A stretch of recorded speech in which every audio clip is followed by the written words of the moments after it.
Hello, good evening, everyone. My name is Joe, and I'm from the not-for-profit social enterprise Opus Independence that runs the Festival of Debate.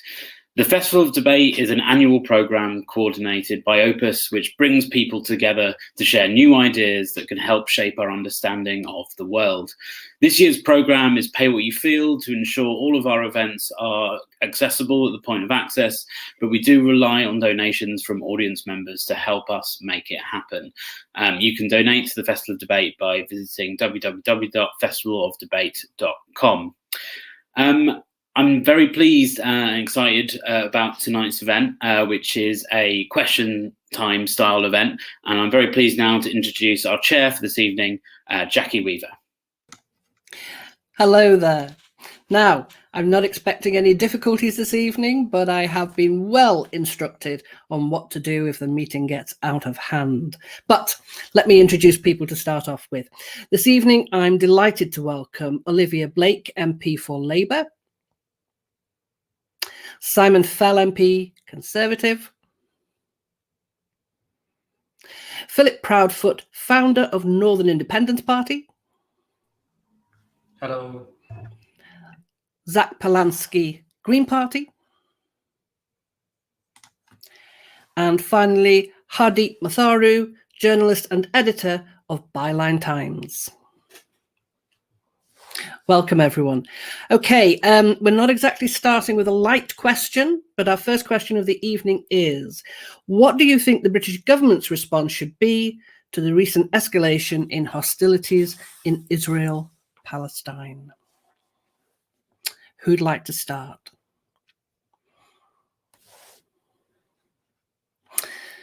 Zach. Thank you very much, Jackie, and it's a pleasure to be doing this debate with you and everyone who's watching. Just before I answer the question directly, some people might not know what an AM is. It means I'm a London Assembly member. I was duly elected about 3-4 days ago, so I'm still getting very used to the role. Onto the question, there's lots that the British government needs to do. What is happening right now in the Middle East and in Israel in particular is completely unacceptable. And I think we need to be unequivocal in our criticism of Benjamin Netanyahu's government. Now, there's this difference between soft power and hard power. The idea of hard power being things we can actually do to change things, and soft power being the voice that we can amplify. So giving a quick answer, so I'm not holding the floor for too long. With hard power, we clearly need to ban the imports of goods that are made in illegal Israeli settlements. This is one thing we can do to make sure that we're really, stopping the economy in terms of those legal settlements multiplying and becoming more and more. We absolutely need to stop selling arms to Israel. Now, I'm Jewish, so I'm very aware of how nuanced this conversation is. And it isn't just Israel. There's lots of other regimes that we sell weapons to that we absolutely shouldn't, like Saudi Arabia.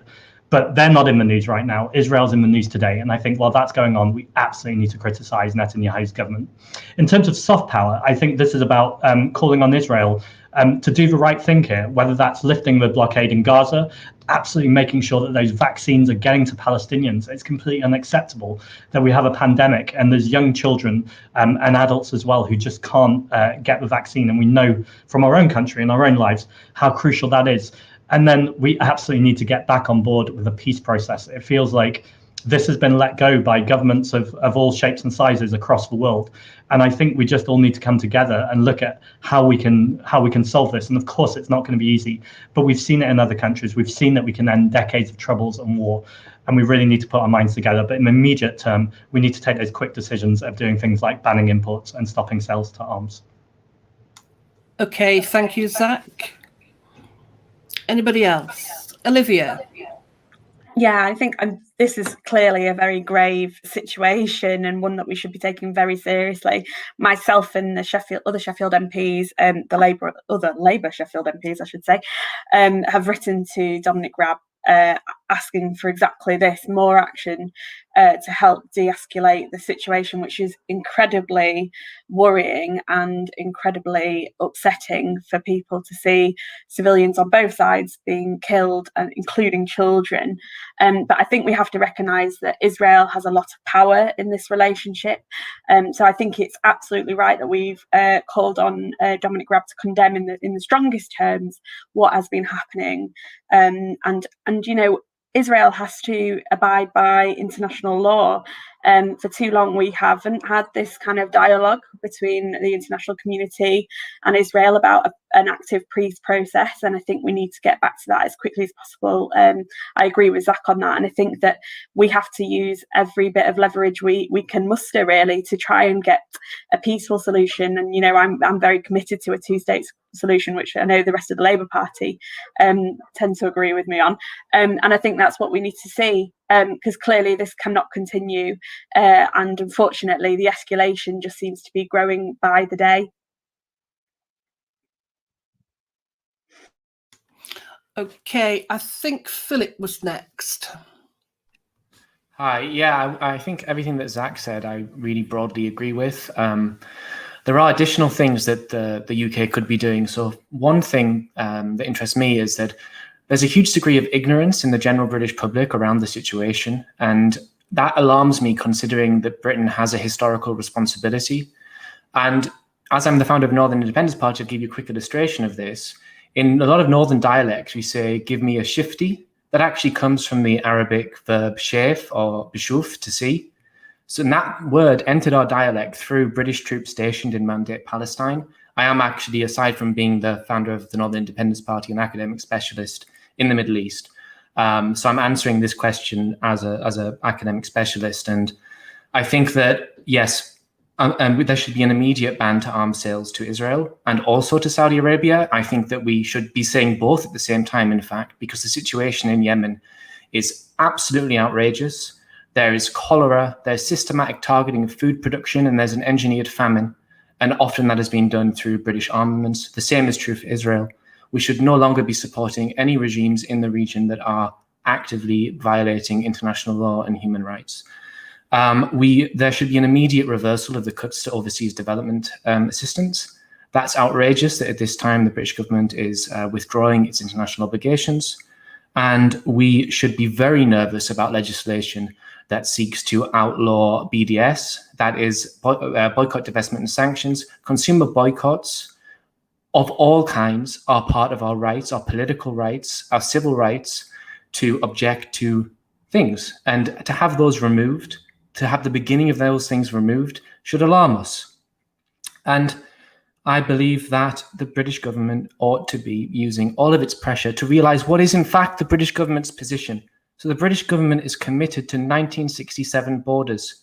This is literally the FCDO's position. And those 1967 borders have long since disappeared. And what's occurring in Sheikh Jarrah is a further violation of those borders. So the British government should be using everything it can, both diplomatically, economically, politically, to stick to what is its own position, which is to support a viable Palestinian state. And that's all I have to say. Okay, thank you. And I think, Simon, you had your hand up. Thanks, Jackie. I think there have been some really interesting points raised by the other panelists, and many of them I find it really hard to disagree with. We're seeing a truly terrible situation playing out in front of us, and it is escalating day by day, hour by hour. What's the role of the government here? It's to try and walk them back from the brink as much as they possibly can. But we need to look at what the reality of the situation is, which is that we are one voice amongst many. I think our best leverage can probably be spent trying to encourage our friends and partners in the US to really put the pressure on, because their voice is the one that's going to be heard in this debate, both by Israel and by Palestine, who and the Palestinian state, who they fund a great deal of. We need to get those elections back up and running in Palestine. That is a really important step towards getting a democratic process going and giving them the legitimacy which Israel can't walk away from. And we need to get that peace process back up and running again. And that's what I hope the Foreign Office will be putting the hours into getting back up and running as soon as they possibly can. Thank you, Simon. Hardeep? Good evening. So my work is as a journalist and an editor. So I'm not a politician or a campaigner, and therefore sort of my job isn't to formulate policy. But I did want to just raise a few points which I thought were interesting to observe. The situation is extremely concerning, especially this escalation. And I think it's very interesting that Britain often, and especially this current government, sort of takes a lot of pride in saying that Britain has a mother of parliament, our justice system is, second to none. We uphold human rights, and that's a core notion of who we are as a country. And I do think it is noticeable when it comes to events such as the one that is unfolding currently, when Britain's voice is therefore silent. I think one of the other kind of more structural observations I would make is that, again, let's look at some of the questions perhaps to be asked around whether the current UK government, its relationship and its closeness perhaps to the Netanyahu government. It was only recently as 2017 that the current Home Secretary, Priti Patel, who was then the International Development Secretary, had to resign her position from Theresa May's cabinet after unauthorized meetings between herself and Israeli ministers had emerged. So I think there are questions and discussions to be had about whether that closeness is perhaps making the current government in the current situation reluctant to sort of speak out about the situation and what is going on. And whether, beyond the Netanyahu government, that is a good thing for Israel and the peace and security of Israel on the longer term. But I definitely think it's a complex subject, and it raises, I think, some hard questions as well for Britain and what its international role is or should be post-Brexit, and whether, through sort of what the evolution of what Britain is now on the global stage, is that sort of, is it going more inward on itself, or is it still going to be a voice? Is it still going to call out a violation of rights and stand up for justice? And I think, again, it's just interesting to observe where it is doing that and it's not. And I think it'll be an even more interesting issue to look at as our post-Brexit existence progresses. I think that's a really interesting point, Hardeep. As someone who really isn't a political figure, I guess my perception of us as a country is kind of based on the COVID experience. And just like individuals, it feels like we've kind of contracted inside ourselves. And I guess your point about, are we really still looking at influencing, never mind the world, but something outside of the UK is an interesting one. Okay, so on to our next question. From Mark Sutton, to the Westminster MPs, are you willing to commit to working towards a meaningful and permanent end to the North-South divide? I guess for me, the first question would be, is there a North-South divide?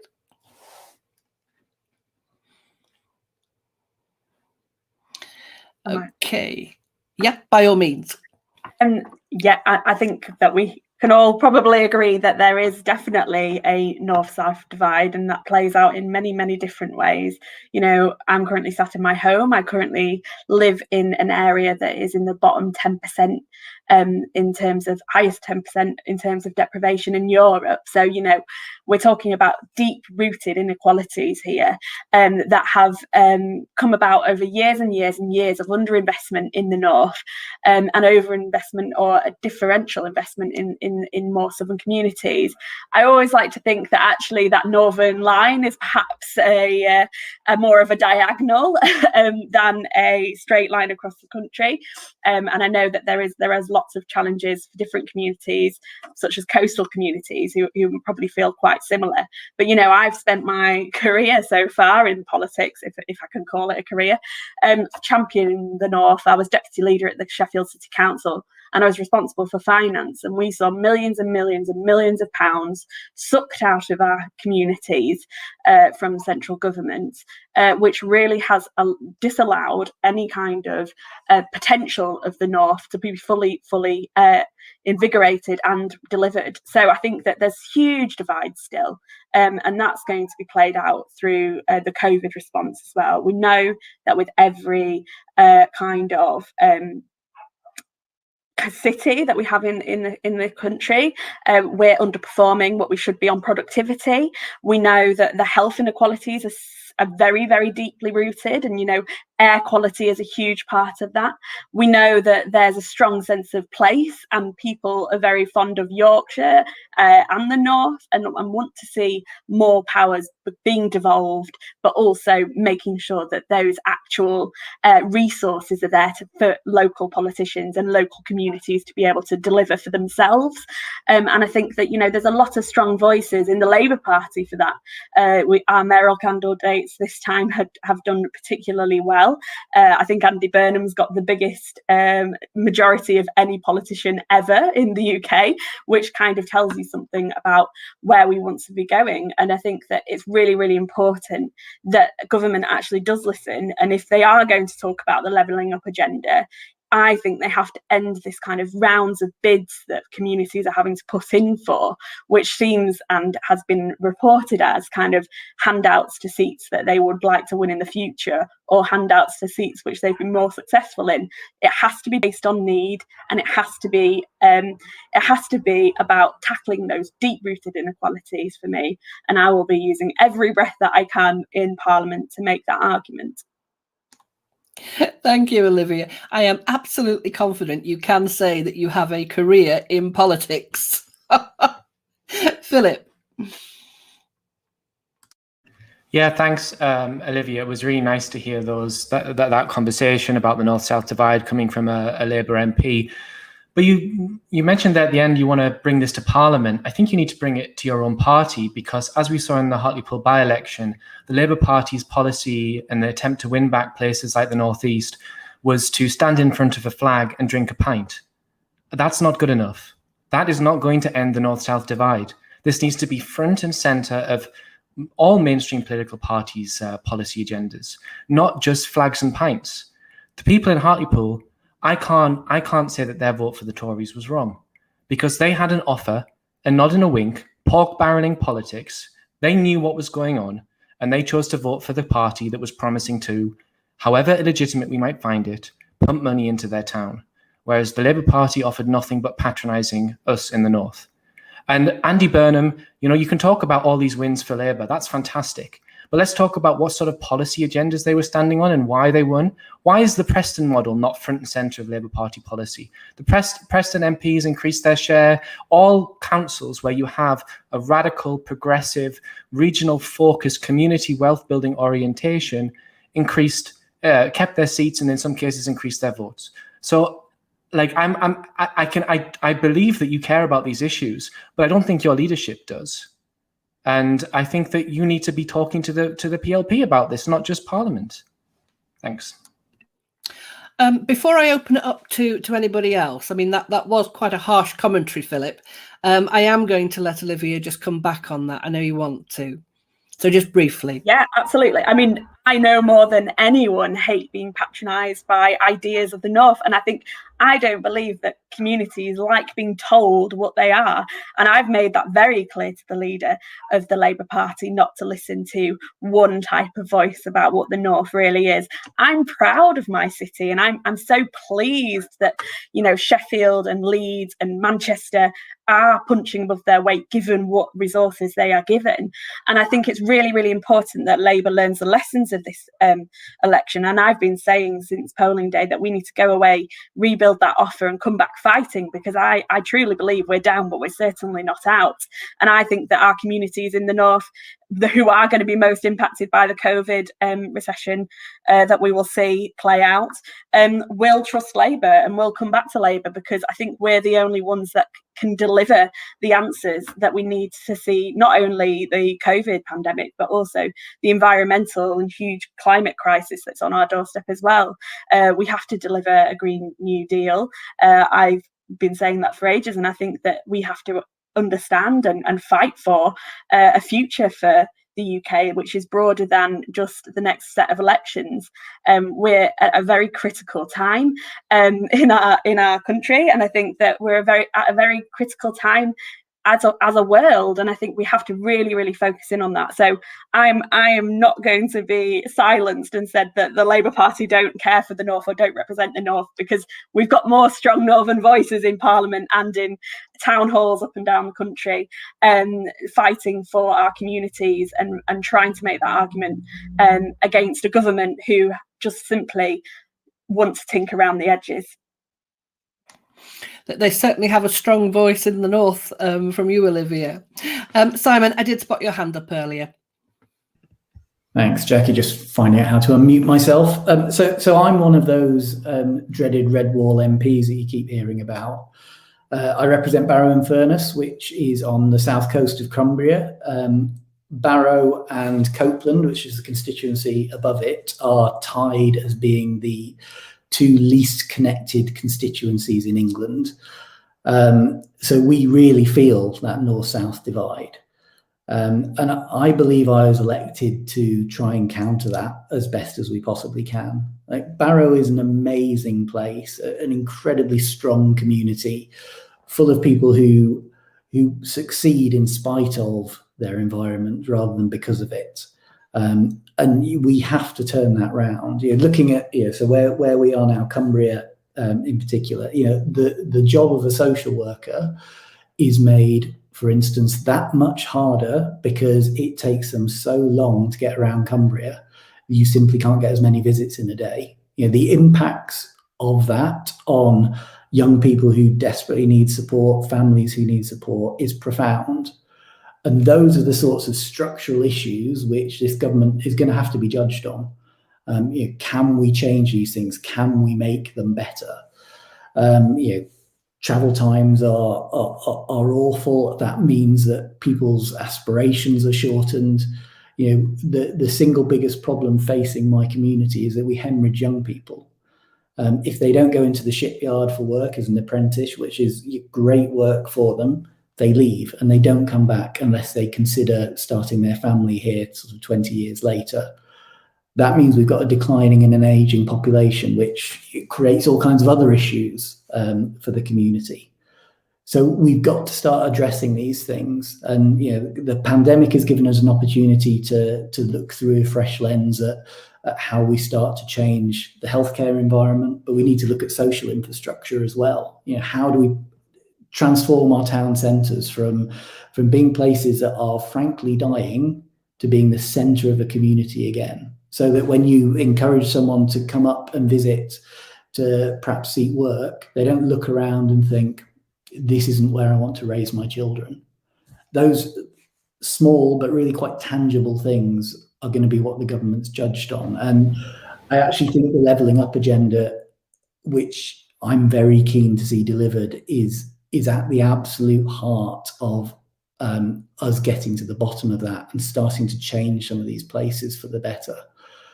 We've got a town deal. I'm hopeful that we'll win through in the levelling up fund as well.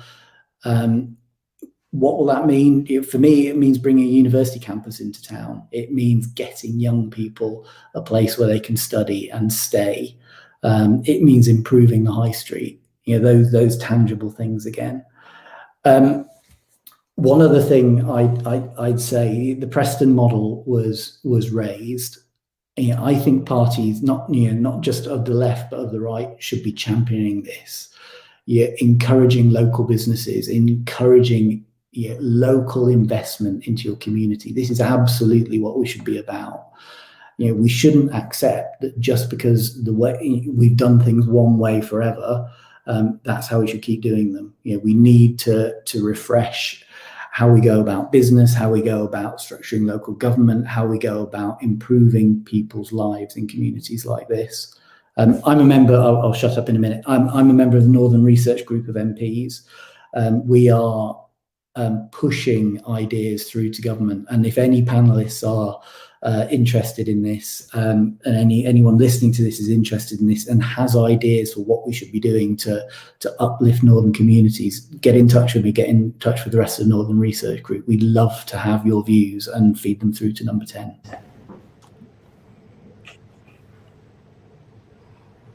Thank you, Simon. If COVID has taught us anything, I think it's been that we can find different ways of doing things. So yeah, I guess. Zach, I saw your hand up. Thank you. I think Simon's a bold man to ask people to feed in their ideas to number 10 on the levelling up agenda, and I'll explain why. So I come at this from a slightly different point of view to the previous speakers. I was born in Manchester. I spent a lot of my teenage life there, and I eventually moved out around 18, 19 before I came to London and became an assembly member. So in some ways, I've got a foot in two camps, but I don't like to think of them as two camps. There's some very differing issues, but I don't think it's necessarily a north-south divide as much as a Boris Johnson and this Conservative government versus communities in the north and in the south. So if I start with London briefly, and then I'll talk about north. London's often talked about as this metropolitan elite, but actually London has some of the highest areas of deprivation in the entire UK. We've got street homelessness, food poverty, fuel poverty, all of which happens in other places too, but it's particularly prevalent in some areas of London. Now, this so-called metropolitan elite, I think, are often the journalists who are reporting on London as a metropolitan elite. And that's because they walk in the sort of circles and the sort of coffee shops where they type away writing their stories, where they just don't notice the deprivation because it just doesn't occur to them on a daily basis to actually look. So I think this idea of a north-south divide sometimes, but not always, comes from quite a patronising view of what's going on in the north, that they just assume that everyone's walking along cobbled streets, with no shoes on. Now, I know there are cobbled streets in the north, and I'm very proud of our cobbled streets back home. But as we both, all know, the north can be a very different place, and I think it's very difficult when people start characterising it that quickly. Now, this Conservative government have done everything they can to use a top-down approach, to not listen to communities, to not listen to directly elected metro and city mayors, to cut budgets, to strip powers, and in some cases to embarrass these politicians who are representatives on a national and even sometimes an international stage. So the Conservative government have a lot to answer here for. However, Labour do not get off lightly either. Olivia mentioned Andy Burnham earlier on, and I think Andy Burnham is the exception. I think Andy Burnham has done an exceptional job in Manchester, despite being a Labour mayor. He's the one who's really gone off script. He hasn't been following that top-down approach. He stood in the streets with his community and his constituency, and he said to Boris Johnson he was not going to accept it. And when we saw that on the TV news, whether you live in Brighton, Burnley or London or wherever you might be, you saw the authenticity that came out of what he was saying. And it's an authenticity that's familiar to me because it's the same sort of authenticity that I see in Sheffield Green Party, for instance. And I think that's exactly why Sheffield Green Party have just had some record results where they've effectively knocked off the Labour leadership out of the council. And I couldn't be prouder of what they've done. And they've done that campaign because they've listened to locals. They've listened to the communities, whether it's standing up for the trees and nature, or whether it's on opposing cuts that have been happening on Sheffield Council. The Sheffield Greens have been there, as so many Green parties around the UK, because they're not professional politicians. They're made up of people and of their community, and they're out listening to people. If you look at Sadiq Khan in London, a very different politician to Andy Burnham, he was meant to go for this record result, and actually he really got that narrow majority, and he only just got it through because he was following the Labour line. He was bored, he's not really listening to constituents, and I'm hopeful because he did a speech the other day where he said he's going to look to build bridges. But I think essentially we need to stop this top-down politics and look more at a grassroots community-based politics where it's about people being embedded so they're actually part of those communities and we listen to people. Not just say we'll listen to people and wait for them to say the thing that we want to hear, but actually take some time to be in communities and really listen to people. I should say this is not an attack on Olivia or anyone on this call who I'm sure are in politics for all the right reasons, but it's something I think we clearly see from Boris Johnson and Keir Starmer over and over again, these political theatrical games, whereas actually the reality for people on the ground is very different. And that's the divide, not necessarily geography. Okay, we're going to move off this one shortly, but does anybody have a burning point they feel they need to make on this? Philip? Yeah, I just want to respond on the... Oh, I've got echo back. Okay, I just want to respond on the question of the North-South divide.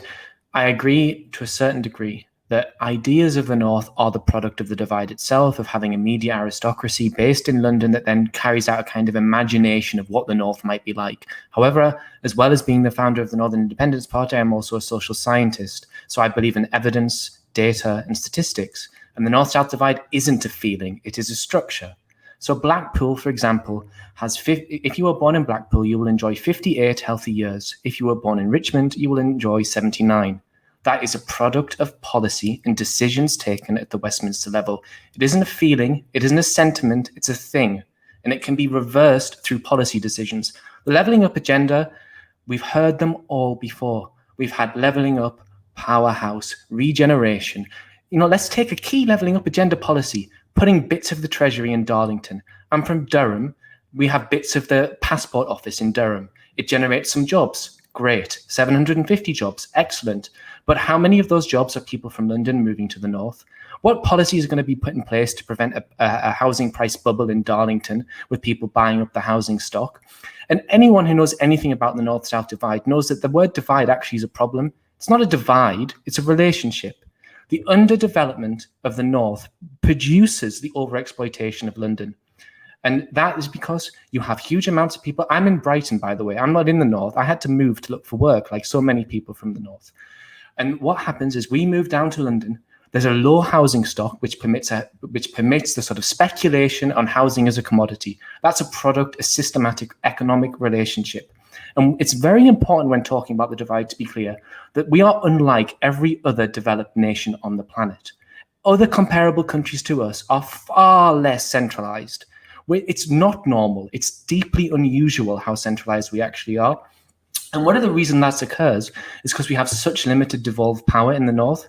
All social scientific evidence demonstrates that when you have power in the community, you produce massive benefits in terms of the economy, decision power, levels of health inequality, they start to reduce. Yet we put all political power and economic power into London. And every time Northerners try and talk about the North-South divide, we always are told to acknowledge poverty in London. I know poverty exists in London. I studied at the LSE. I lived in London.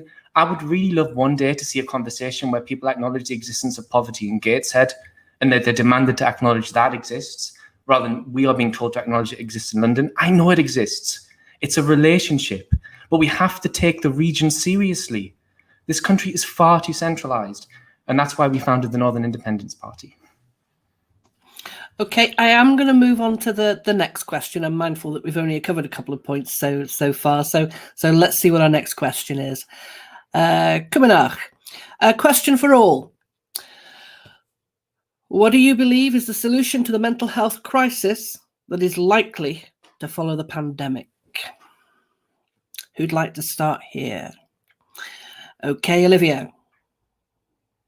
I mean, this is something I'm equally passionate about, and I've been doing a lot of work around eating disorders, especially for young people, because I've been absolutely horrified to learn that whilst communicable diseases and infections have meant that our children's hospitals have been pretty empty, they have been 40% full up and down the country, with young people not receiving mental health care, but receiving physical health care for the deep and destructive condition of eating disorders. So, this is about kids not receiving the care that they need because they are literally trying to have their feeding tubes fitted and things like that. And there's going to be a huge problem. What's going to happen to those children when those wards start filling up again? We've got a really overstretched mental health service. For years, we've talked about parity of esteem. I used to be on the board of an NHS mental health trust. And I have to say that has never actually materialised. The structures that we have to be challenged and have to be changed. It has to be about prevention, but we also have to make sure we're looking after those who are acutely ill. And I think, we need to see much more money going into our communities and much more proactive interventions to make sure that people are getting the support that they need at the right time in the right place. I know waiting lists is a big problem. And also I'm actually the chair of the APPG on SEND, special educational needs and disabilities. And I'm absolutely resolved that we fix this for our young people, because you know, it won't be enough just to have more access in schools. We need to see a structural shift in the way we deal with mental health in the UK to make sure that we're prioritising it at the point when we need to. I think COVID has uncovered the issues that existed before in the systems, and that's what parents have told me and young people have told me throughout the work that we've been doing on that APPG. So that's kind of like cross-party working, looking at that. But I think, you know, certainly Labour takes very seriously the mental health crisis, and we've got an amazing front bench working on policies around this, who really understand that this is about so much more than waiting lists. But that has to be a priority too, because for too long, you know, going back to SEND, it's a 2-year wait to get an autism assessment in a lot of places. That then goes on to people developing mental health conditions, trying to deal and manage on their own without understanding how their own brain works. You know, I speak from family experience of that. And that's a really isolating thing. So I think, you know, there's going to be a lot of young people who've also been exposed to the worst things in our society over the lockdowns. And we need to take collective responsibility for making sure that those younger people are protected, but also that we understand trauma in young people is going to play out over the next few years. And it's really, really important to me. And adult services are in a difficult spot too. Going back to eating disorders, there's not actually kind of a directive on how long the waiting time should be. There's not actually kind of an accredited form of what the services should look like from the BMA. So, you know, there's lots of issues and challenges in this area, and it's one that I'm very, very passionate about, as you can imagine. Thank you, Olivia. Again, I think as a layperson, I can't tell you how many years I've heard that mental health services are a priority. It hasn't just been a priority for a Conservative government, it has been a priority for a Labour government before that. And I'm not really seeing anything that makes it a priority so far. Hadeep. Yeah, I mean, I definitely agree with what Olivia is saying and what you've just said as well about there has to be that investment. Politicians can't just speak about mental health without backing it up and actually improving services and allocating funds for that. And I think we were talking just about the levelling up agenda. And I think, again, it's really interesting the extent to which the levelling up agenda or focusing on mental health in the wake of the coronavirus crisis, how those sort of priorities are going to compete with the government's economic agenda, and to what extent that those areas are actually going to be prioritized beyond sort of announcements and discussions around some of the big issues. It's, you know, what does that actually look like on the ground? And as you say, so many governments have been speaking for a long time about these services. But I think in some ways, the coronavirus crisis, which has been such a difficult time for all of us collectively to have lived through in the last year, I think personally one of the things that I reflect when I look back on what we've just all been through and are continuing to go through is how it has opened up, I think, a conversation in a much more genuine way about what is mental health, what is well-being, what is isolation, what is it that we need as humans to connect with people, why do we need help, you know? And there's been a universality of the discussion, which I think has been genuinely quite, you know, helpful. And I think it has opened up conversations in society and between people and groups of friends and you know, in all sorts of areas about mental health and how important it is. And I think what I think would be really useful is for it to be used as an opportunity right from the people in power, those at the very top, to say, actually, this is something that we need to continue talking about. You know, we've been talking about it through the virus, but we need to keep talking about it. We need to keep tackling the taboos and the stigmas that exist. And I think that conversation needs to go hand in hand with a conversation and action with regards to investments. And I think some politicians and leaders have tried to do that. I think Theresa May spoke about mental health and well-being and how that was going to be crucial to her agenda. And I think it would genuinely be kind of a very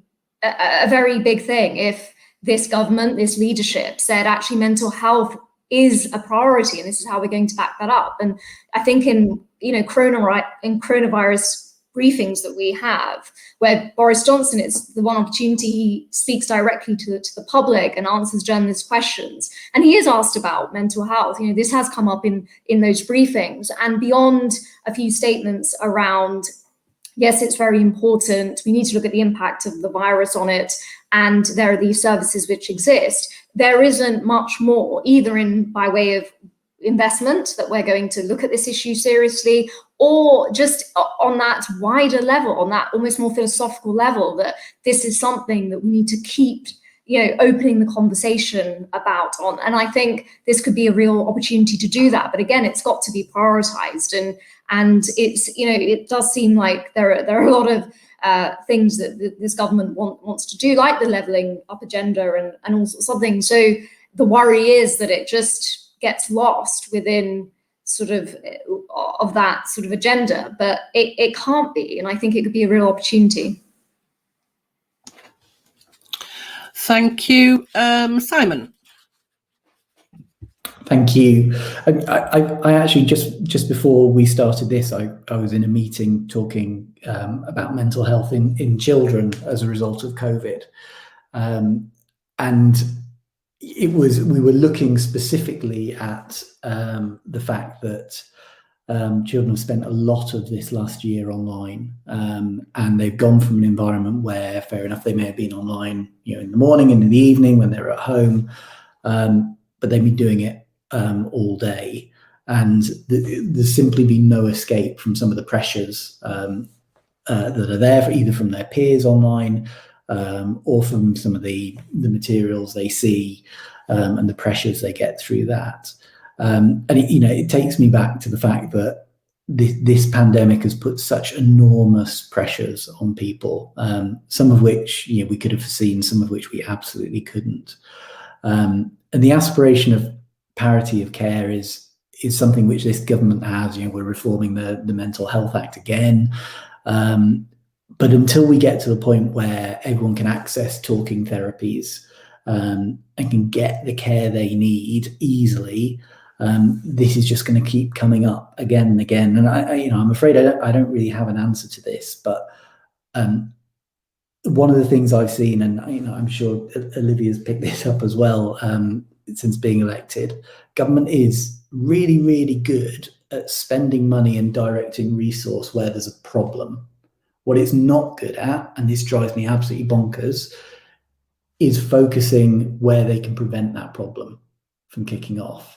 So rather than letting something develop and build up and then accumulate other issues which gather around it, whether we're talking mental health or obesity, they don't intervene early on. And this is the thing I'm fascinated about trying to change. How do we measure the impact down here so actually we can get spending down here where we really, really need it and where it will make a big, big difference, not just to children, but to adults too. And frankly, that is the conversation we need to be having. There's a reform of not just the Mental Health Act, but also the NHS about to kick off, where they're looking far more at community therapies. I'm hopeful that this will be the vehicle where we can start to look at this and tackle it properly with the resources it needs.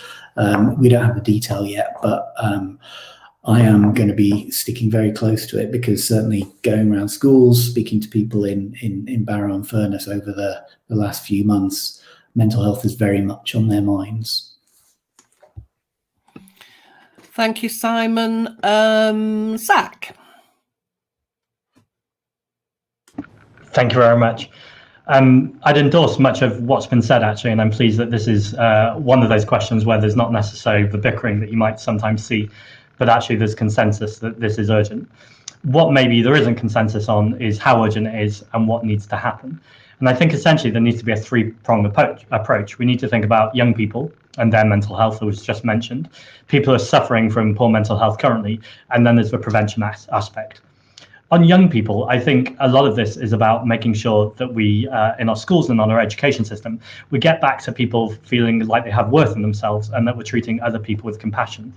And I think, Jackie, you're a fantastic example of this in politics, for instance, of someone who faced down bullies with resilience, with emotional intelligence, and a fantastic role model for that. And I think we need more of those role models in society. But more than anything, we need to make our young people feel loved. And that's a complicated question, especially when we look at the fostering system, for instance. But I think, in the shortest nutshell, with young people, I think we need massive investment in making sure that in an early age, people are taught to have self-worth in themselves and also in their community. There's people suffering from mental health right now, and Olivia pointed on the parity of esteem. So making sure that mental health is treated the same way as physical health. It wouldn't be acceptable if someone was in a physical emergency to tell them they're going to be on a waiting list for 6 months to a year. But somehow there's been this stigma or this culture that says that's okay in mental health, and that's not okay. And I think we absolutely need to be making sure that that's a priority.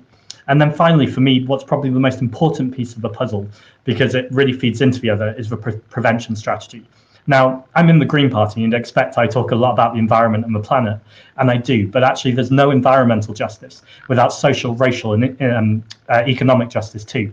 So there's some intersectionality there. And mental health runs through everything that we do. Now, I worked for years as a mental health counsellor at universities, and what I heard as mental health issues in the first year of where I was working with them didn't sound necessarily like mental health issues in the 10th year. They sounded like issues where our government was letting us down. This was young people worrying about the price of rent, about overcrowded accommodation, about poverty. And yes, to take on Phil's point, this is both in London and in Gateshead. There is poverty everywhere, and I wasn't for a second denying there wasn't. This is, throughout the UK. We need to make sure that we're dealing with those underlying causes because there's an intersectionality to it. And also, yes, the climate emergency. Young people are frequently worried that adults and people who are supposedly in power are completely denying the science of what's coming to get us. So we absolutely need to make sure that, without sounding alarms and without, being over theatrical about it, that we take a good long stare at what's facing us, whether it's the pandemic emergency, whether it's the climate emergency, whether it's our housing crisis. We have so many problems right now, and sadly we have a prime minister and a leader of the opposition who both just don't seem fit for the job. And we need to make sure that very, very quickly we're reforming our politics so we have better representation in Parliament and people who are ready to take on these challenges. Hey, sorry. Okay, Philip, can I hear from you next? And then very quickly, finally on this question, a comment from Olivia. Yeah, I really appreciate what Zach said there, actually, because he's starting to bring in the issue that I think is really important and that was missed out in some of the initial answers, which is that this country has a mental health crisis and you have an immediate need to assist it. And I'm not an expert on this, but I do know a lot of people who are suffering from mental health problems, and I've heard about their experiences that often include, for instance, going to the hospital and then later being told to download an app, right? That's not on. And the waiting list for talking therapies is far too high. But we in this country have set an economic base that aggravates and makes worse mental health conditions. And that's the deep, precarious nature of our economy, that people are not safe and secure and happy in their jobs. They're on often 0-hour contracts, short-term contracts. What we need is a really radical rethink about the economy, an economy that works for us, for many people, and not just for a few people. So one of the potential policies that could be pursued that would rapidly reduce the aggravation of mental health conditions would be UBI, because then immediately you are not going to just suffer on humiliating trips to the job office to try and get your universal credit. No, everybody gets enough money to survive, and then that's taken off the table. The amount of relief that would provide for people suffering from anxiety, from various mental health conditions, it's hard to overemphasize it. And we need a properly joined up approach to it, not just treating the causes. And I was happy to hear that Simon is saying that, and that at least someone because this is a serious cross-party issue, and it's good to hear that people in government are now actually starting to think about a joined up approach, but it needs a radical rethinking. Because the neoliberal economic model that has produced profound degrees of precarity is a huge part of the picture, in my view, and it needs to be addressed. Thank you, Philip. Quickly from Olivia. Just very, very quickly, that I just chime with Zach and Philip's points, really, that, you know, policies like the hostile environment, the benefit cap, the bedroom tax, all these policies have had a huge impact in my community, and communities up and down the country. And I think that we have to take hold of that view of there being wider determinants of health, and mental health is solidly in that, and we need to improve people's housings, jobs prospects, their working conditions. Absolutely, as a trade unionist, I'd sing that to the rooftops. But at the end of the day, we need to tackle poverty at the root cause of this as well in places. So yeah, that's just my final say on it, if that's okay, Jackie. Thank you for keeping that brief, Olivia. Joe Chris wanted to introduce a comment. Okay, from Julie Forshaw: Conservative policies create mental illness. How the Conservatives run social security is punitive and damaging to poor and disabled people. It demonises claimants. I guess I must go to Simon for the first response to that. Well, thanks for that, Jackie. Don't feel like I've been singled out at all there. I mean, I just disagree with that. I think looking at the pandemic, the universal credit system has really been the unsung hero of it. It has stayed afloat. It's taken on a record number of new claimants, and it hasn't fallen over. And let me tell you, my mailbag does not reflect the tone of that question, or the facts it puts forward at all.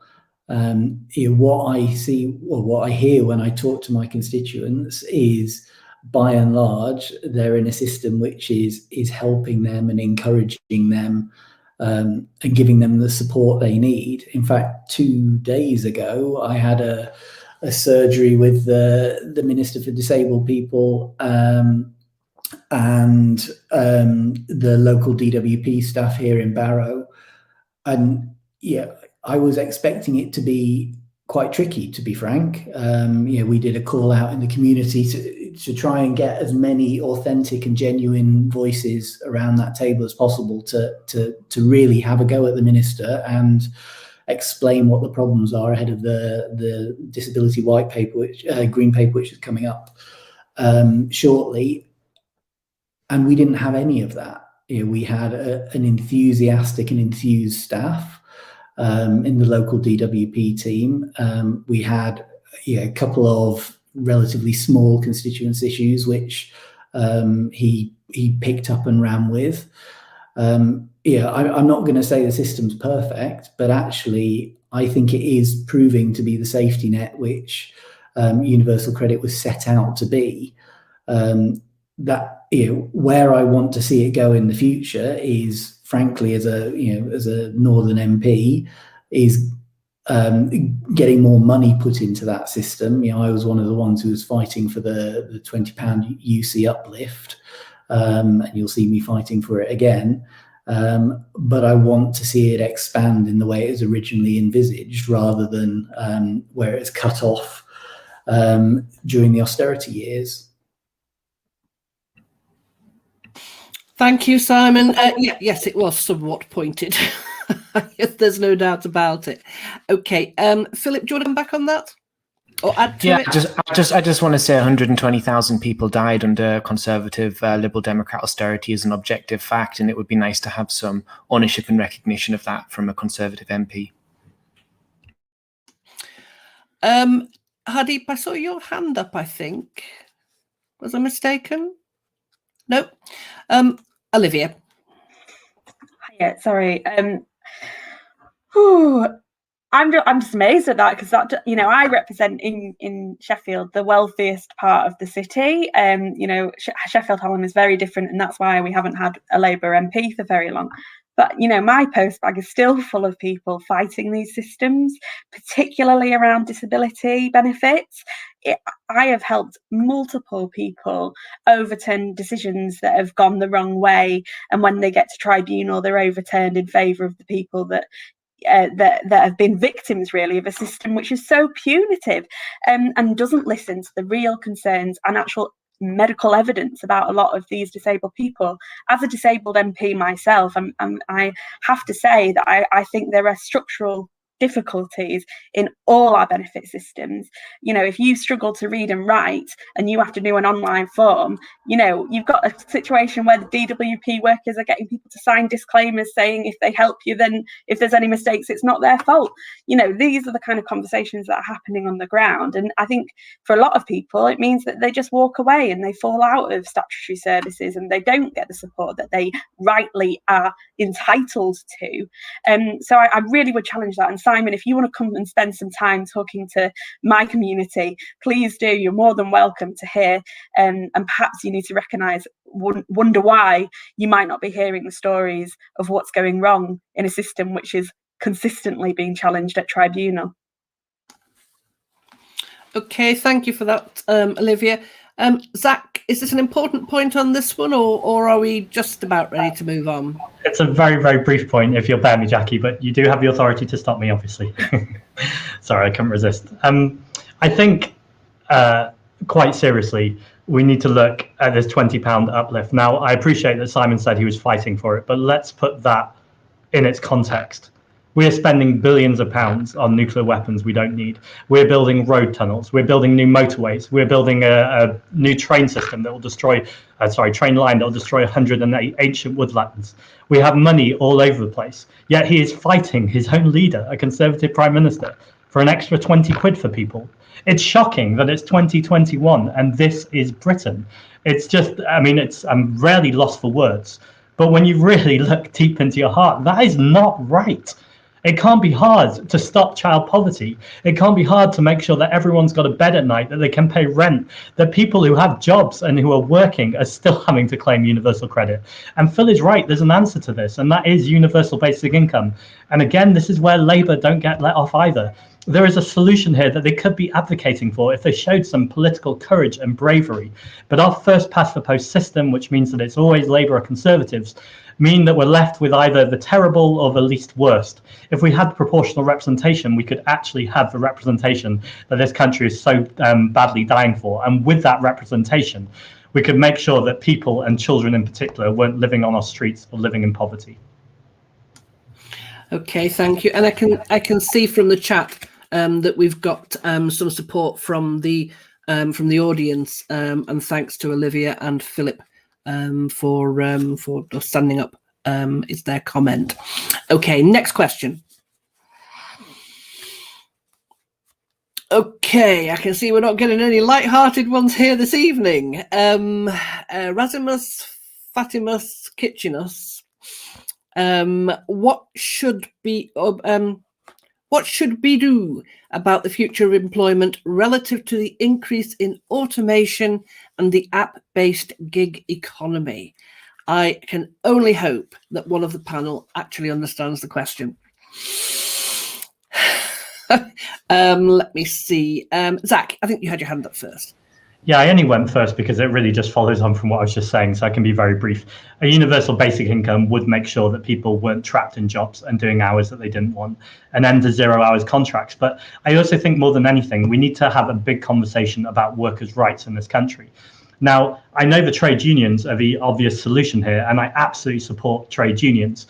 But I think we really need to look at those smaller trade unions that aren't those big monoliths that are often funding the Labour Party in the same way that the corporates are funding the Conservative Party. I'm talking about these genuine trade unions that are, again, based in their communities, that are representing the people and aren't about the politics or about supporting a particular party, but are out there being on the ground and know what it's like to have these jobs.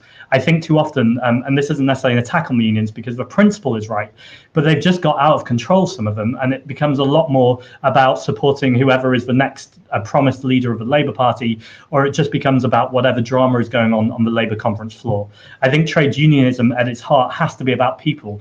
As I have been in London recently, I've been out on the picket line protecting care workers who are just asking for a living wage. When they challenged their bosses, this is during the pandemic, they were given slices of pizza as a compensation. That is just not acceptable. The Labour group just in the area just weren't interested because they weren't being represented by a big union. They were being represented by United Voices of the World, who I really have to give a plug to because they're doing incredible work, particularly around London, but also, you know, in the rest of the country, looking at defending migrant workers. I think it is worrying that as these choices get opened up by technology and apps, and we shouldn't, you know, shy away from that. I don't think we can be Philistines. There are some brilliant things that technology are going to give us and better ways of working and more employment opportunities for people in remote working. But if working conditions are bad now, I don't think the Mark Zuckerbergs of this world are necessarily going to make them better for the workers. So we absolutely need people in our politics, front and centre, standing up for workers' rights and making sure as we go to what will increasingly be a gig economy, that we're standing up for that universal basic income, and Labour just need to get braver. Okay, who are we going to go to next? Who have we not heard from for a while? Philip.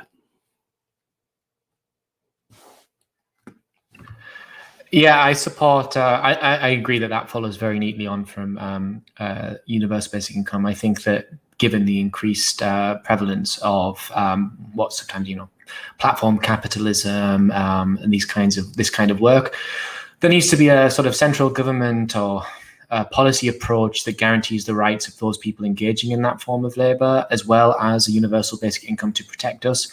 And I think we should also be seriously considering and looking at a move towards a 4-day week, because, I mean, we often forget that a lot of early sort of economists predicted that we'd be on a 4-day week now. But actually what seems to happen is that increasingly we're doing sort of jobs that David Graeber famously called bullshit jobs that shouldn't really actually exist.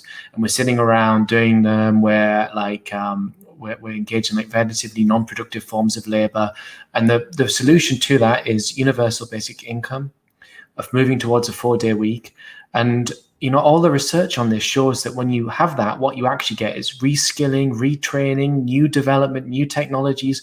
It has massive benefits for overall economic and technological development, as well as mental health.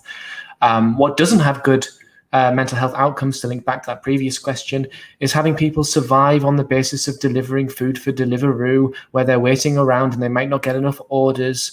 This is not the right way to run an economy, and we must be serious about the policy proposals we put forward, which is UBI, and moving towards a 4-day week. Interesting point. Olivia. I think we're avoiding the elephant in the room, which is how little we pay people and how many poor quality and poor protections people have in jobs. And that, for me, has to be a primary focus. I actually do support UBI. I am part of I can never get the acronym right, apologies, the APPG, basically, that works with councillors as well, on this in Parliament. And I think, you know, I've been a long champion of it. I think that I think we have to talk about pay. I think we have to absolutely keep banging the drum for better paid and conditions. I will defend to my dying breath the trade union link with the Labour Party. The Labour Party, you know, it's the Labour movement. We are the political arm of organised labour in this country, and I will not let anyone take that away from us. I think it's really, really important, because you wouldn't have seen protections, holiday pay, paternity pay, maternity pay, sick pay even, without that link. And, you know, or equal pay, let's not forget, and women's voices in the trade union movement are really, really important. But I think, you know, the truth is we will not see the regulation around the so-called gig economy without the adequate input of trade unions into our policy making. And I think the Labour Party, you know, has always been pursuant of those key issues. And after Brexit, where we've seen a huge chunk of our protections at work being put at risk, now is more than ever we have to be on the defensive, but we have to also be on the offensive with these policies, because at the end of the day, you know, if we end up in an automated world where there's fewer and fewer jobs, we can't leave our communities behind. And you know, solidarity with everyone who's fighting for better working conditions. Okay, thank you, Simon. And then I think we're ready to move on to the next question. Thank you. I'll be brief. You know, a lot of these gig jobs, a lot of these apps were set up to, you know, enable a diversity of choice. And I think sadly what we've seen is them lead to a race to the bottom. And we should be really, really cognizant of that and worried about that. And I welcome the recent rulings on Uber in that regard. But I think the question was broader than just talking about those sorts of jobs. It also talks about automation. It didn't mention AI, but this is something else we need to be alive to.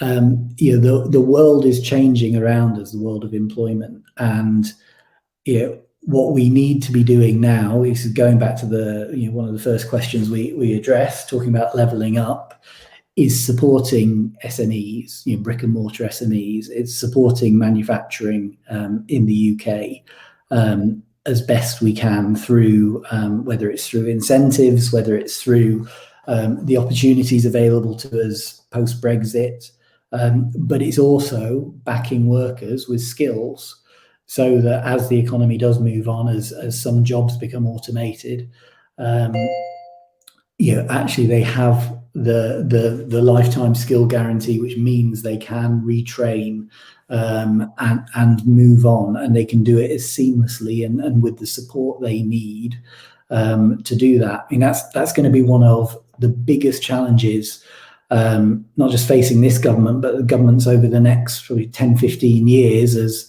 this becomes more and more prevalent and happens more and more.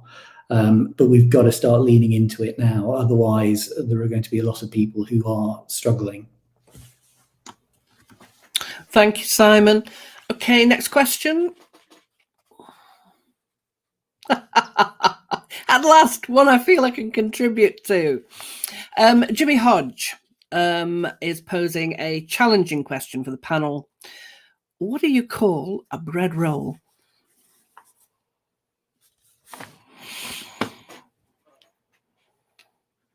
Perhaps I'll start this one off. I call it a bap. Okay, Olivia, saw your hand up. Oh, it depends. If it's a sandwich, a bread cake. If it's a hot sandwich, then it's a butty. And if it's got icing on top, then it's a bun. Zach. It's got to be a barn cake. Right, okay. Philip? Well, I try not to eat carbohydrates, so I prefer to call it forbidden. But I really like Olivia's answer. That was very comprehensive. So I just want to say you're always welcome to join the Northern Independence Party. If you do wish to leave Labour, you are certainly welcome. So that is one of our most important policy areas. The thing I disagree with is bread cake. Bread cake to me is the oddest name because cake is already a bread cake, right? It basically is bread, sweetened bread. So how can it be a bread cake? Sorry about that. But you are, of course, Olivia, yes, welcome in the Northern Independence Party. I can't believe we've just introduced politics to that question. Simon? I agree with Olivia. It's all about context, but generally a bun. And Hardeep, you've got to have an opinion on this. I do. It's going to sound very metropolitan. Probably a sandwich, but just to pick up very quickly on some of the things, one of the points that has been raised by some of the other panelists about this notion of metropolitan elite and journalism, and sort of the north-south divide. I think it is a really important issue in journalism. You see it a lot in mainstream journalism. There still isn't that diversity of reporters right up to the commissioning level, editors, to be found in newsrooms. And I think that does create all sorts of problems in terms of then the sort of journalism that's produced, and certainly what we're trying to do at Byline Times, and there are lots of other sort of great publications popping up now as well in the independent sector of the media, is start to look at some of those issues. And it's certainly, as an editor, something that I'm constantly thinking about. But I do probably call it a sandwich, so I probably need to think about it a lot more. So a starting point, perhaps, are little cards that kind of say this is a bread roll. Lovely. Next question, please. I'm not sure how to pronounce it, but Hamadouche. What is Mahad, the panel? I can help with thank that. you. Mahar. What does the panel think about the future of the UK, considering Scotland and Wales are looking towards independence? I'm not sure if at least one of those needs an again at the end of it. Who wants to start? Zach, thank you.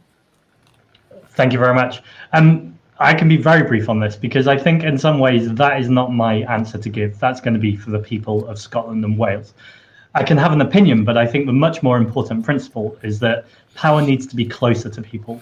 This isn't power over someone or power with someone, it's empowering people. And I think we're not going to get anywhere until we get more of that grassroots, very green, very community-based power. And ultimately, it should be down to the people of Wales and the people of Scotland what they want to do. In my opinion, I can totally understand why Scotland and Wales would want to go independent. We've had, particularly in Scotland, a country that has been dragged out of the European Union against their own wishes and been treated with contempt by a Conservative government based in Westminster. So I can understand why that was not the most attractive, hospitable offer to the people of Scotland. But ultimately, if people want to leave, then we should not be a prison. Interesting points. Any other takers on this one? Or nobody want to venture into the desperate area of devolution? Philip.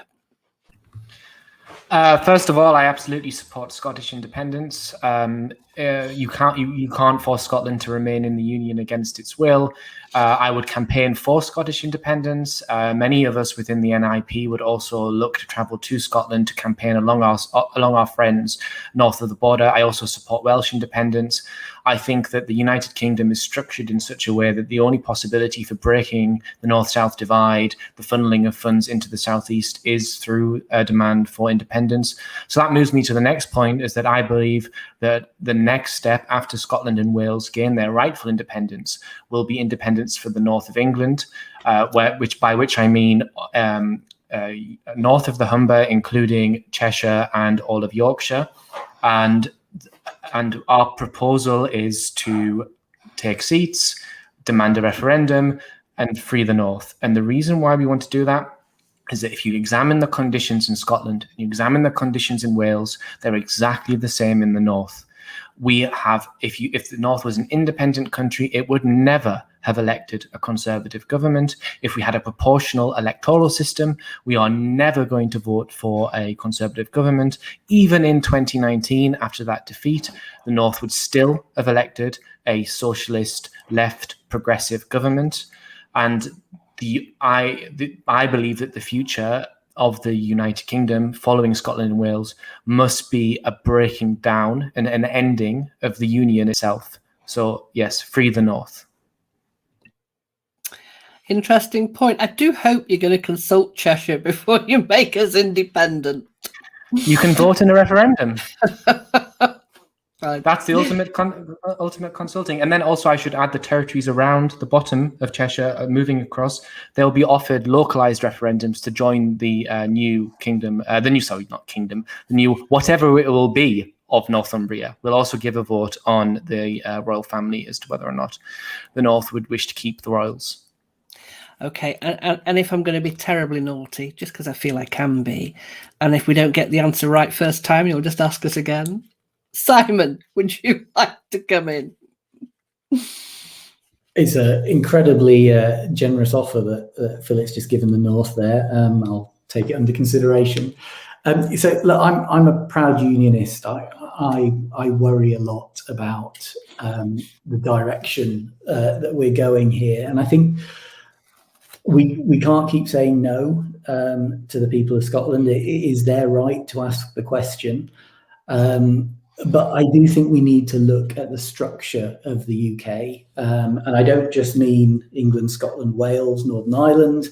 I mean the House of Lords as well. I think we need to look at a new constitutional settlement for how we govern ourselves, and probably then take that back out to the people. And I'm probably in a minority opinion in my party in that, but I don't think the current system works or is fair or is representative. And I'll leave it at that. But to come back on Philip's point about the North never voting Tory, I mean, I think the last general election would suggest that actually that's not the case. And in fact, the Hartlepool by-election and the Tees Valley mayoral election would also suggest that actually there is some support for us out there, as marginal as it may be.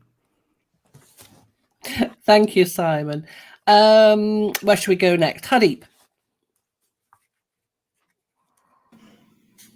Yeah, just a few wider observations. I think we speak a lot about identity politics having sort of really exploded in recent years, and I think we often refer to that on a very individual level. But I think what we're seeing with regards to this question in the union is that playing out, that notion of identity playing out collectively with regards to the union. I think a lot of it has been sort of accelerated through Brexit. And I think it is inevitable that there has to be some sort of reckoning or some sort of process whereby Britain again looks at its identity, and going back to what I was saying right at the very beginning, this what is Great Britain, what is the UK, you know, post-Brexit, where does it see itself? All of these questions, I think, were inevitably wrapped up with regards to Brexit. And we talk a lot in these sort of so-called culture wars about, we're starting to, about Britain's imperial history, etc.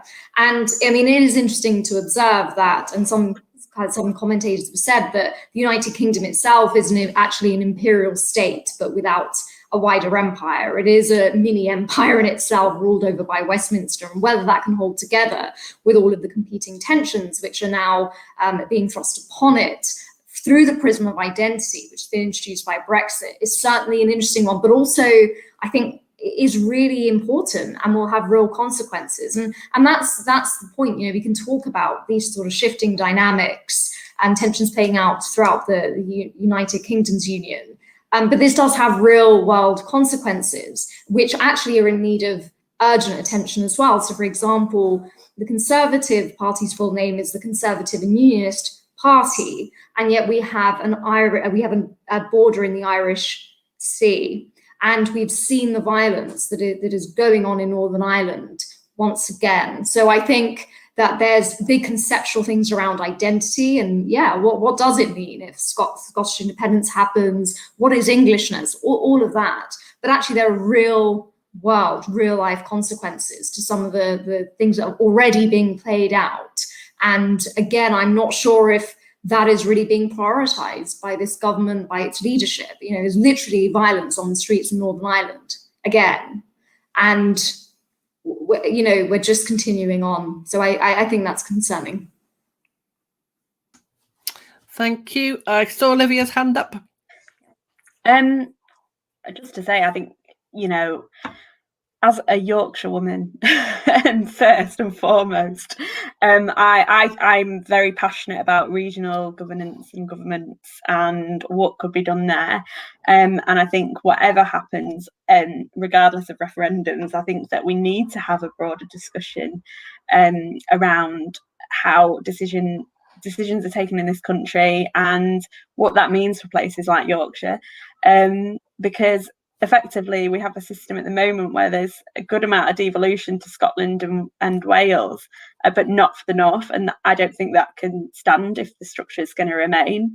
I think that we need to see you know, a huge amount of want from our communities for more independence in a sense. But I think that, you know, that kind of narrative always has to kind of be wound up in you know, what's real and what isn't real, essentially, about our regions. I know for certain that there is a big rivalry in the North between, and the Pennines split that. And I think that, you know, there's obviously a lot of arguments to be had around different models and working, but what can absolutely be clear is when you compare ourselves to Germany or France or any other major European country, the level of devolved power that we have is just fickle in this country, and there could be so much more done around skills and the economy, for example, and that we haven't really seen play out in the devolution that we've had so far, which essentially just hasn't gone far enough, and majors on transport. But actually there's been long promised things around transport like electrification, which have never been delivered by central government, and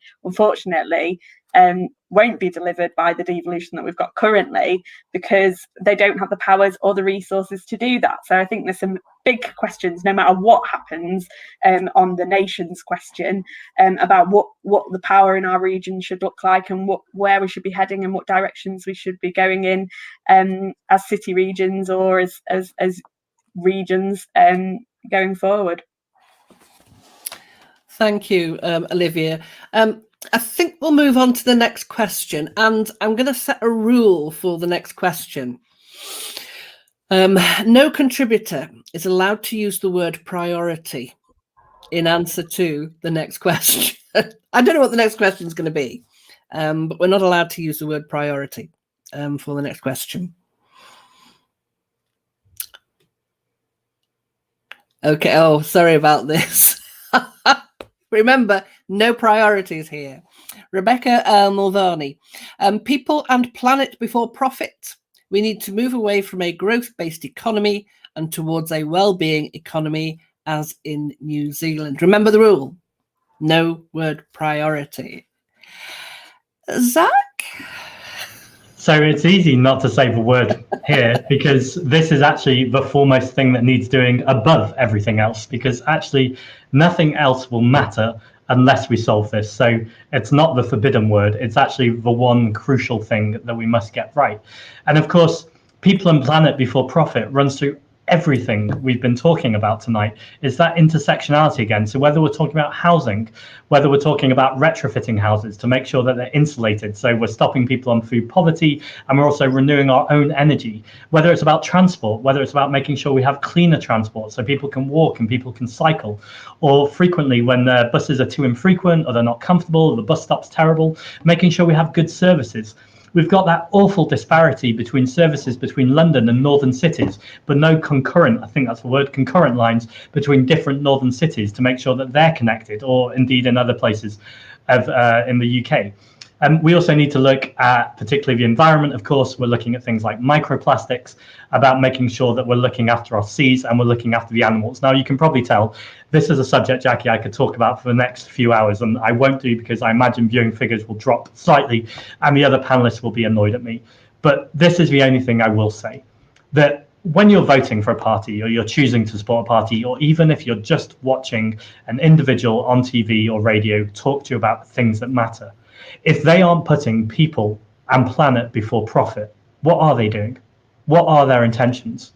Because at the end of the day, the only thing that really matters is we as human beings, the animals, and the planet.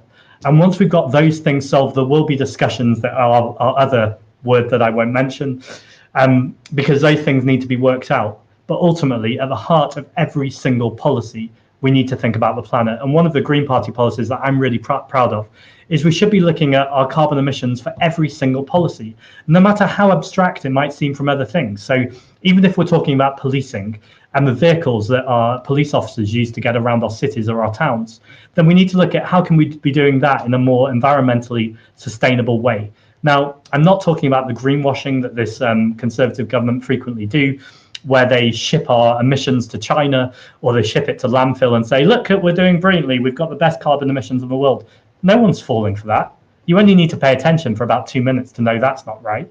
And then we've got this Labour Party who talk about a Green New Deal, and some people in the Labour Party are so close to getting the truth. People like Clive Lewis, for instance, in Norwich, is really good working with Caroline Lucas, our Green MP in Parliament, to work towards a Green New Deal. But as we've seen in cities and towns all over the UK last week, I'm so proud of our Green success. Over 2/3 of new council seats in the UK were new Green seats. And that's because people are coming to the realization that if you want Green, you have to vote Green. Even when the system is stacked against us in a first past the post system, we still won Green seats, particularly from Labour councils, but also from Conservative councils. There is no place in this country now where Greens can't win. And the reason for that is not because I'm on some sort of party political mission here, but that's because Greens have the answer, because we're embedded in our communities. And no one knows better how to save the environment and protect green space than people in the community. So yes, people and planet before profit. And thank you, Rebecca, for the question. It's the most important one we'll have tonight. Lovely, Zach. Anybody else want to come in on this one? Simon first. Thanks, Jackie. I think Zach's last point is absolutely spot on. This is the only issue that matters, and for those of us who have the great privilege of going around and talking to school children in their classes, it's the only issue that matters to them too, and it's striking. You as an MP, you have all these ideas and thoughts whizzing around your head, whatever's come into your mailbag, whatever people are haranguing you about at the time and lobbying you about.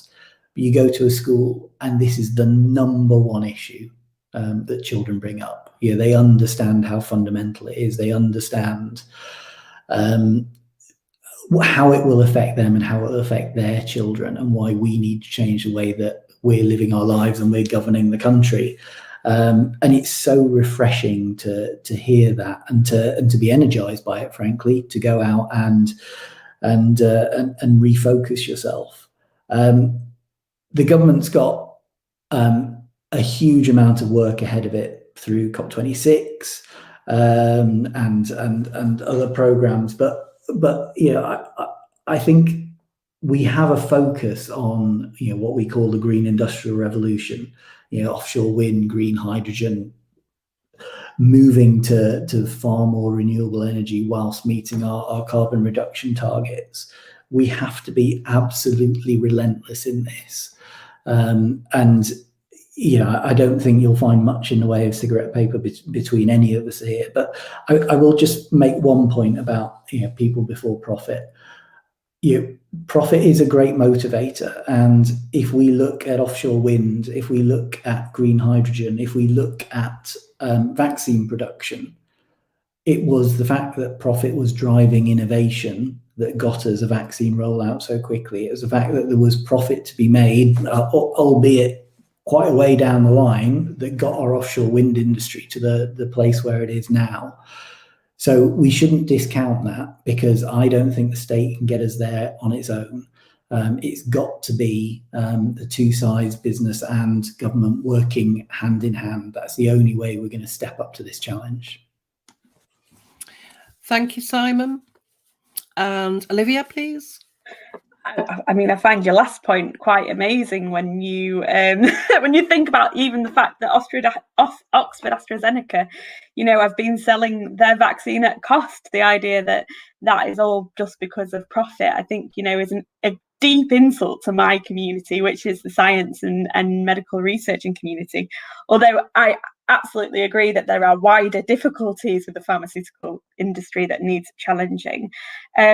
I completely agree. I think people before profit, planet before profit, absolutely. I'm a cooperator. I believe in the cooperative movement, and I think that profit can distract from real social and other economic goals for people. And I think that there's different ways of ownership and different models, and certainly the state should play a bigger role in some of these going forward. But I have to say that it's quite incredible to kind of hear from the Conservatives what a fantastic job they're doing. When if you look over the last 10 years, the stagnation in some of the developments that could have really pushed us ahead, whether that's solar or onshore wind, there's been holdbacks and holdbacks and holdbacks until actually the market have got ahead of you, which is the funny thing. So now that the market see that it's profitable to go green, they're greenwashing and trying to get funding to do these projects. But really the reality is that the people and planet has never been in the forefront of their minds as a driving force, but we absolutely have to see that. And I think that there are people who are really, really committed to that up and down the country in universities, being funded through government grants essentially to do some of the primary research which is required for us to see the change that we need to see. But we've also got a situation where people want this. People want change. People are sick of thinking about the air quality at their local school. People want to have jobs for their kids going forward that actually produce something that is positive.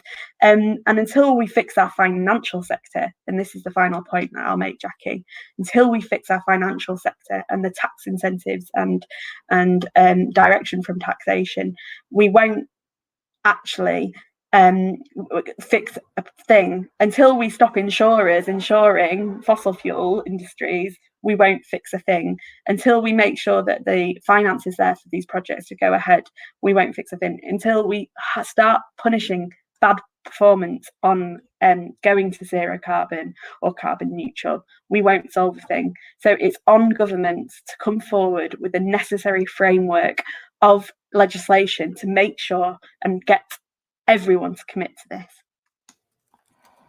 I think we got dangerously close there, Olivia, to priority. Dangerously close. Thank you. Hardeep, do you want to come in on this? I think I'll leave this to the politicians, not my area of expertise. A beautifully political response, if I may say so. Philip. Yeah, there's a thing people say, which is environmentalism without class politics is just gardening. And I would add to that, environmentalism without independence is also just gardening. So if we take, for instance, one thing that's incredibly important is, in the north, is that private car ownership is very high. The reason it's high is because our public transport network is abysmal. When I was back home in Durham for the by-election, I wanted to travel to Hartlepool to go and campaign. And I was alarmed by the fact that from my mum's house, just outside of Durham, it was going to be a 2 hours 30 bus ride to Hartlepool, which is in the same county, right? It was actually would have been quicker for me to cycle. So how if transport is run on a profit motive, the reason that bus doesn't exist is because there doesn't seem to be no profit in it. So the company doesn't open that bus route. It was 3 buses, right? And Hartlepool is a place, it's a beautiful coastal town. People in Durham might want to go travel there, but if they don't own a car, they basically can't go there at the weekend. It can't invigorate the local economy. It can't, you have to have this kind of joined up approach. And the focus on well-being in the economy is really important, because what's clear is that our current economic model puts well-being last. We have so many things backwards. We have people get paid more who are actively harming well-being. So like the people who assist our well-being, like nurses, cleaners, the people who are actually essential to the economy get paid the worst. And the people who actively harm us get paid the most. And I completely disagree as someone in the research sector that profit is a driving motive. Let me tell you that for academics, the fear around being productive, the fear around performing to what the market wants is destroying research. It's destroying innovation. It prevents us from pursuing different tangents and ideas because of this constant need to conform to market principles. And it's actually deeply harmful to research and development. And I completely echo what Olivia said. And again, I extend her an invitation to join the Northern Independence Party. Again, another very generous offer, Philip. Okay, if we're very quick, I think we can squeeze in one more question.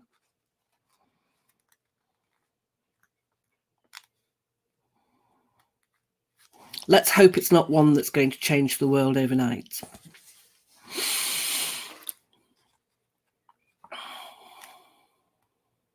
Okay, well, it's a long question anyway. Rebecca Mulvaney, Sheffield Green Party are currently proposing a joint cabinet with Labour and the Lib Dems. The council is NOC, so that we can collectively focus on delivering a Green New Deal for Sheffield. Comments, please. Olivia, go for it. Yeah, I mean, clearly something needs to happen, and I think that kind of the so-called rainbow coalition would be a really effective way of trying to see the new system of governance that has just been voted for by the Sheffield population into fruition. I think that it would be great to see progressives working together rather than against each other, and I think that Labour has a lot still to offer. in a coalition, and or whatever arrangements kind of comes out of the negotiations. And I'm sure that it'll be an exciting time in local politics, regardless of what happens and what the outcomes are. But I think, you know, it's clear that we need this Green New Deal. I think, you know, people are very much aware and acutely aware in Sheffield of how difficult the challenge is going to be to decarbonise as quickly as possible, and hopefully by 2030. And there's a lot on politicians for some grown-up working together to try and do things in the best interests of Sheffield. Thank you, Olivia. Another quick comment from anyone? Go on then, Zach. Last comment of the evening. Oh, fantastic. What a privilege. Well, I'm afraid it's a partisan comment, but hopefully it's so positive that it's not too partisan.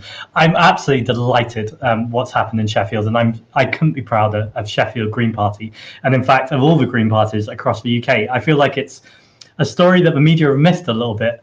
And they sometimes dismiss it as saying, oh, the Green Party have done well because of Extinction Rebellion and school strikers. And of course, those things will have all played a part. But actually, the Green Party have done so well in Sheffield for two reasons. One, other parties have left people behind. They've not answered constituents' concerns, and they've not been there in a genuine way a lot of the time. But second is much more hopeful, and it's much more positive than that. People are starting to realise that spring has come. And with this is this green element. In London, for instance, we are now a red and green city. And in places all across the country, including Sheffield, that red and green combination is there. Now, I really hope that, for one, the Labour Party will hear this alarm loud and clear and start to change its ways. But actually, the Green Party aren't just Labour light. We have genuine, deep theories of change, ways to get these change. And this Green New Deal, Caroline Lucas started on the working group in 2008. She has been there every single step of the way, saying there's no environmental justice without social justice. And that's why we need to look at issues of race and class and the environment, and all of these things can change. And I think if anyone's looking for any part of hope at the moment, there is a small bit of hope that's becoming bigger and bigger when we look at these Green Party results. So mainly, I applaud this Rainbow Coalition, or Rainbow Alliance, sorry. It's not a coalition, it's these different parties working together in an informal way. And I can't wait to see Sheffield and what happens with its constituencies when they're all working together.